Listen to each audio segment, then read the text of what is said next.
Serial मन सुंदर में दादी और रूही फिर से बनाते हैं कुछ प्लान। फिर फेल हो जाता है तो अग्नि के साथ मिलकर दादी कहती हैं इसे सबक सिखाना ही पड़ेगा। यहाँ रूही की बहन जूही लगातार समर को मैसेज करती, वह देखता नहीं। यहाँ लेकर खाना आती है रूही अपनी सासू माँ को, तो माँ कहती हैं यह आखिरी मौका है, तुम्हें मैं दे रही हूँ। जैसे ही वह खाना खाती हैं उन्हें बहुत तेज मिर्ची लगती है।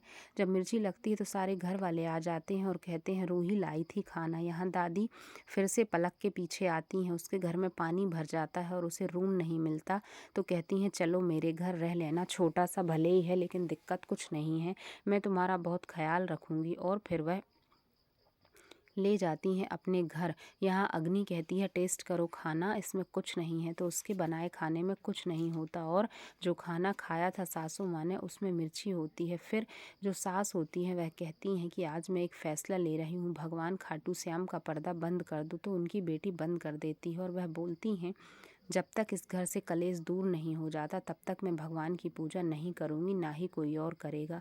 और फिर वह बोलकर चली जाती हैं। रूही को कहती हैं सारी समस्याओं की जड़ तुम हो। यहाँ दादी कहती हैं कि तुम्हें समझ में नहीं आया, कल तुम्हारी सास ने इनडायरेक्ट तुमसे बोला है कि तुम ही समस्या हो, जब तक तुम रहोगी तो यहाँ पर पूजा नहीं होगी। रूही कहती है नहीं, ऐसा उनने कुछ नहीं कहा। इधर घर में ले आती है पलक को दादी और कहती है अब ये यहीं रहेगी। सारे घर वाले कहते हैं पहले नहीं बताया। फिर पिंकू उसे उसके कमरे में छोड़ने जाता है और कमरे में छोड़कर आता है। यहाँ रूही कहती है नाहर को फ़ोन कर लूँ। जब कमरे में छोड़ने जाता है तो उसे लगता है कि ऐसा तो नहीं कि ये पलक है। फिर वह वहाँ से चला जाता है और पलक बड़ी खुश हो जाती है। नाहर से बात करती है रूही, तो नाहर कहता है माँ जैसा कहे वैसा कर लेना।